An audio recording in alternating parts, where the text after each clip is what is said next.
చూస్ country delight, live better. ఇప్పుడే country delight యాప్ని download చేసుకోండి.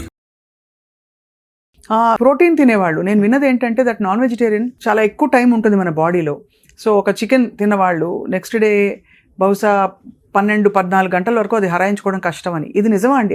డెఫినెట్గా నిజమండి. అందుకనే ప్రోటీన్ ఫుడ్ ఎవరికి సజెస్ట్ చేస్తాము? వర్కౌట్ చేసే వాళ్ళకి. నువ్వు వర్కౌట్ చేస్తున్నావంటే నువ్వు కాంబినేషన్లో ప్రోటీన్ తీసుకోవాలి. నువ్వు వర్కౌట్ లేదు, ఏమి లేదు, ఇంట్లో కూర్చున్నావు, ఫుల్ చికెన్ తింటున్నావు, ఫుల్ ప్రోటీన్ తింటున్నావు, ఎక్కడి నుంచి డైజెషన్ అవుతుంది? డైజెషన్ అయ్యేది వర్కౌట్స్ కదా. వర్కౌట్ని బట్టి ఫుడ్ని డిసైడ్ చేయొచ్చు మనం. సో కాబట్టి హైలీ ప్రోటీన్ తిన్నాము కూడా చాలా కాన్స్టిపేషన్ వస్తుంది. నేను ఒకటే అంటాను, త్రూఅవుట్ ద డే మనకు కావాల్సిన డైలీ రిక్వైర్మెంట్ న్యూట్రిషన్ ఉందా లేదా చూసుకోవాలి. హై ప్రోటీన్ వద్దు, హై కార్బోహైడ్రేట్ వద్దు, ఎనీథింగ్ ఏదొద్దు. నీకు ఈ రోజుకి ఇంత ప్రోటీన్ కావాలి, ఇంత కార్బోహైడ్రేట్ కావాలి. ఓవరాల్గా నీ బాడీలోకి ఎలా తీసుకుంటాం పర్ మీల్?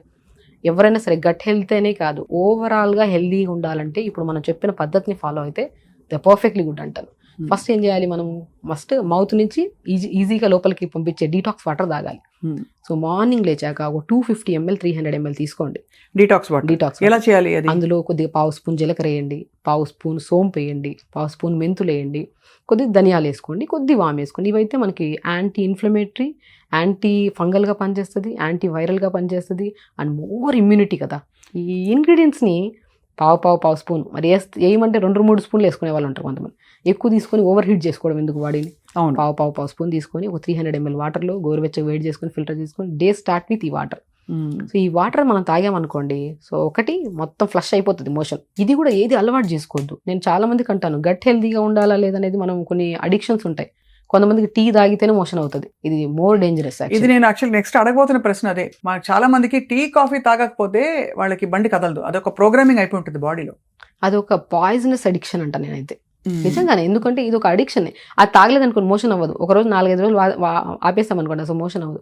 యాసిడ్స్ ఎక్కువ కలిగి ఉంటాయండి టీల్లో. కొంతమంది స్మోక్ చేస్తే మోషన్ అవుతుంది అంటారు. కొంతమంది ఉన్నారు డ్రింక్ చేస్తే పొద్దున మోషన్ అవుతుంది అని కూడా ఉన్నారు.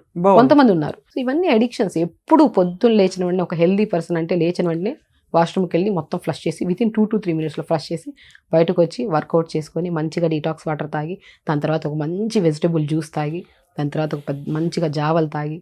జావలో ఎంత అద్భుతం అండి అసలు. రాగి జావలో కొన్ని ఫ్లాక్ సీడ్స్ కలుపుకొని రోజు జావ తాగామనుకోండి, అసలు గట్ ఎంత హెల్దీగా ఉంటుంది. మంచి ప్రోబయాటిక్స్ ఉంటాయి, అసలు ఎంత మంచిది. అసలు మనకి ఐరన్ ఉంటుంది, అసలు omega-3 ఫ్యాటీ యాసిడ్స్ ఉంటాయి. మొత్తం నీట్గా బాడీకి ఎంత కావాలో అంత ఐరన్ వస్తుంది, omega-3 ఫ్యాటీ యాసిడ్స్ వస్తుంది, కాల్షియం వస్తుంది రాగి జావలో.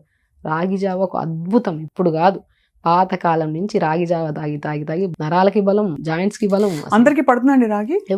అంటే కొన్ని కేసెస్లో, కొన్ని పైల్స్ ఉంటాయి, పైల్స్ కేసెస్లో కొన్ని కేసెస్లో పడవు. అదే చెప్తున్నాను కదా, ఎవ్రీ పర్సన్కి డైజెషన్ అనేది డిఫరెంట్ ఉంటుంది. ఇప్పుడు రాగి మనం తాగామనుకోండి మనకు చాలా మంచిది, స్ట్రాంగ్ అవుతాము, వీక్నెస్ పోతుంది, జుట్టుకు మంచిది, బోన్స్ చాలా స్ట్రాంగ్. కొంతమందికి అదే రాగి తీసుకుంటే అసిడిటీ వస్తుంది కదా. ఎగ్జాక్ట్లీ అదే చెప్తున్నాను. ఎవ్రీ డైజెస్టివ్ సిస్టమ్ డిఫరెంట్గా ఉంటుంది. కొంతమందికి రాగి పడని వాళ్ళకి జొన్న జావ తాగమంటాం, కొంతమందికి ఇంకా బెస్ట్ బార్లీ జావ తాగమంటాం, ఇంకా బెస్ట్ రాజగిర, తోటకూర విత్తనాలు, మోర్ ఐరన్, ఆ జావ తాగుంటాయి. ఈ 4 కలుపుకొని ఇప్పుడు రాగి జావే తీసుకుంటే కొంతమందికి పడదు. అందులో రాగులు, జొన్నలు, సజ్జలు, బార్లీ, కొంతమందిలో కొన్ని ఫ్లాక్ సీడ్స్, వాల్నట్స్ పౌడర్ అన్నీ కలిపేసుకొని ఒక జావ పౌడర్ లాగా ప్రిపేర్ చేసుకోండి. దాన్ని పొద్దున పూట మంచిగా కొద్దిగా నీళ్ళు వేసుకొని వెజిటబుల్స్ అంతా వేసి కొద్దిగా పసుపు వేసి అది ఉడుకుతున్నప్పుడు ఈ జావను కలిపి పెట్టుకున్నాం కదా, అవి 2 స్పూన్లు వేసుకొని ఉడకబెట్టుకొని మంచిగా జావ తీసుకోండి. ఎంత హెల్దీ మార్నింగ్ వింటుంటే అసలు ఎంత హెల్త్ అలా తన్నుకొస్తుంది. ఇంకా హెల్దీ కావాలి. ఇంకా స్పైసెస్ అండ్ ఆయిల్ అండ్ ఘీ, వీటి ప్రభావం ఎలా ఉంటుందండి మన గట్ హెల్త్ మీద, మన స్టమక్ మీద? చాలా మంచిదండి. మితంగా తీసుకుంటే ఏదైనా మంచిది.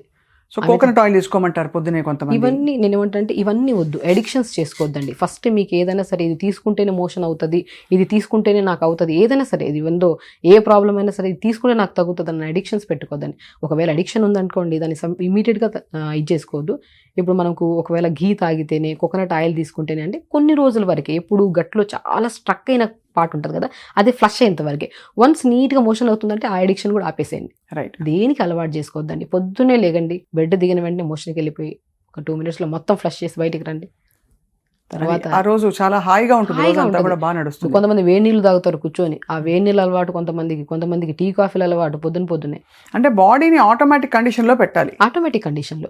ఇప్పుడు కూడా మీకు ఎప్పుడైనా క్రానిక్ కండిషన్ ఉంది అనుకున్నప్పుడు కొన్ని రోజులు అది కూడా హెల్దీ అనిపిస్తుంది. ఇప్పుడు వేడి నీళ్ళు తాగితే మోషన్ అవుతుంది కదా, అది మీకు రెగ్యులర్గా అవుతుంటుంది. సో కొన్ని రోజులు తాగకుండా చూడండి, అవ్వట్లేదా మీరు హెల్దీగా లేరు, మీరు అసలు అలవాటు చేసేసుకున్నారు. దాన్ని కొద్దిగా ఈ రోజు తాగాం, రేపు తాగొద్దు, కొద్దిగా ఎక్సర్సైజ్ చేసుకోండి, కొద్దిగా ఆసనాస్ చేసుకోండి.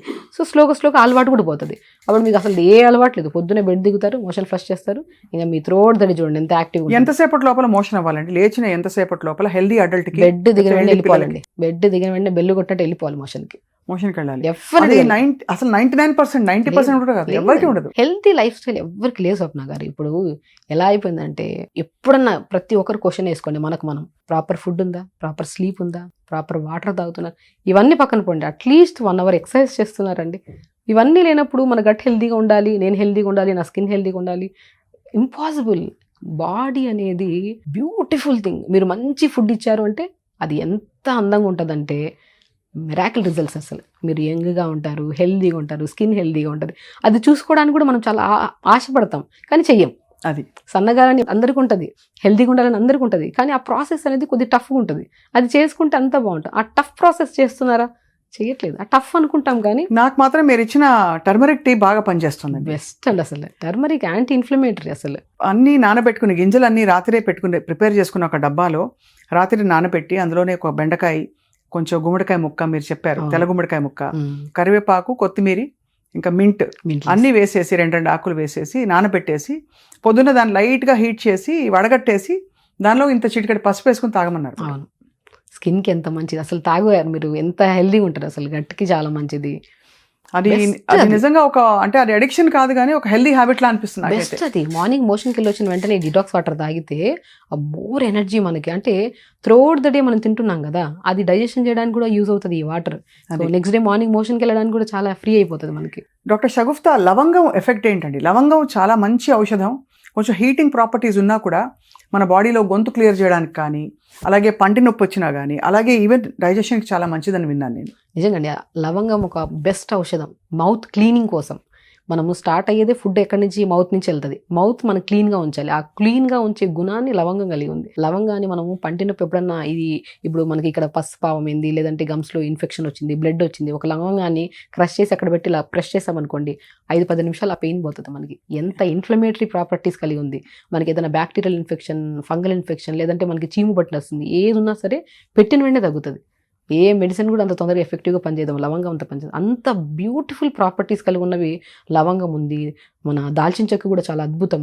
ఇవన్నీ కొద్ది హీట్ క్రియేట్ చేస్తాయి. ఇప్పుడు చాలా మందిలో సైనస్ ప్రాబ్లం ఉంటుంది, కొంతమందిలో గురకు ఉంటుంది, కొంతమందిలో కైండ్ ఆఫ్ నోసి ఎలర్జీస్ ఎక్కువ ఉంటాయి, ఈ డస్ట్ ఎలర్జీస్. ఇవన్నీ వీళ్ళకి ఏమీ లేదు. 2-3 లవంగాలు, కొద్దిగా మిరియాలు 2-3, కొద్దిగా చిన్న అల్లం ముక్క, ఒక దాల్చిన చెక్క, ఇవి నీళ్ళలో వేసుకొని ఒక టీ లేదా 2 నిమిషాలు మరిగించి ఫిల్టర్ చేసుకొని రోజు కూడా కాదు ఆల్టర్నేట్ డేస్గా తాగామనుకోండి, ఇది మొత్తం క్లియర్ అవుతుంది మనకి ఈ ప్రాబ్లం ఉండే వాళ్ళకి. ఇప్పుడు డీహైడ్రేషన్ సిమ్టమ్స్ అన్నారు కదా, మనకి నోరు కొంచెం స్టిక్కీగా ఎండిపోయినట్టు ఉండడం, మాట్లాడుతుంటే పెదవులు ఎండిపోయి పెదాలు తడుపుకోవడం, ఇవన్నీ డీహైడ్రేషన్ అయినా? అవును, ఇంకేమైనా కారణాలు ఉంటాయా? లేదు, డిహైడ్రేషన్ 100%. ఇందులో 80% డిహైడ్రేషన్ తీసుకోవచ్చు. 80% మనం కొన్ని అంటే లైక్ ఫైబర్ ఫుడ్ సరిగా నీళ్ళు బాగా తాగుతున్నాం కానీ ఫైబర్ ఫుడ్ కరెక్ట్ లేదు. అంటే లైక్ లాంగ్ గ్యాప్. కొంతమందికి పొద్దున్నే 1 లీటర్ తాగేసి త్రోట్ డే తాగకుండా ఈవినింగ్ ఎప్పుడో తాగుతారు. అలాంటి వాళ్ళకు కూడా మౌత్ చాలా డ్రై కావడము అని జరుగుతూ ఉంటుంది. సో ఇలాంటి వాళ్ళు ఏంటంటే వాటర్ మెయిన్ పెంచుకోండి అండ్ ఫైబర్ బాగా తీసుకోండి. ఈ కైండ్ ఆఫ్ ప్రాబ్లం ఉండే వాళ్ళకి పాలకూర చాలా అద్భుతంగా పనిచేస్తుంది. పాలకూరని మనం నీళ్ళలో వేసుకొని మరిగించుకొని తాగడం కానీ, అప్పుడప్పుడు మనం డీటాక్స్ టీలు అవి తాగుతూ ఉంటాం కదా, దాని బదులు పాలకూర, ఒక ఇలాచి మనం నీళ్ళలో వేసుకొని మరిగించుకొని తాగితే ఆ మౌత్ డ్రైనెస్ తగ్గుతుంది అండ్ మౌత్ ఫ్రెష్గా నీట్గా ఉంటుంది అండ్ చాలా మంచిగా ఉంటుంది. మంచి న్యూట్రియంట్స్ కూడా వస్తాయి. అసలు పాలకూర అంటేనే more iron, more micro nutrients. ఇది ఒక పెద్ద డౌట్ నాకు, ఐరన్ వల్ల కాన్స్టిపేషన్ వస్తుందా? More iron. ఇప్పుడు మన బాడీలో ఉండాల్సిన దానికంటే ఎక్కువ ఐరన్ ఉన్నా కొంతమంది ఐరన్ టాబ్లెట్స్ తీసుకుంటుంటారు, వాళ్ళలో కూడా కాన్స్టిపేషన్ వచ్చే ఛాన్సెస్ ఉంటాయి. సో ఐరన్ అనేది ఎంత మోతాదు, ఇప్పుడు ఏదైనా సరే న్యూట్రియంట్స్, ఇప్పుడు B12 కానీ, డి విటమిన్ కానీ, ఐరన్ కానీ ఏదైనా సరే కరెక్ట్ మోతాదులో ఉండాలి. మోర్ దెన్ ఉండదు, మరీ తక్కువ ఉండదు. అదే మన బాడీ ఎలాంటిదంటే మన పొట్ట ఎంత కావాలో అంతే తినాలి. నువ్వు మోర్ దెన్ తిన్నావు అనుకోండి అదొక సమస్య, తక్కువ తిన్నావు అనుకో అదొక పెద్ద సమస్య. దానికి సమపాలన ఉండాలి. అలా న్యూట్రియంట్స్ కూడా ఈవెన్ విటమిన్స్ కానీ, మినరల్స్ కానీ ఏవైనా సరే మనకి ఎగ్జాక్ట్లీ పాయింట్లో ఉండాలి. మోర్ ఐరన్ ఉన్నా కూడా కాన్స్టిపేషన్ వచ్చే ఛాన్సెస్.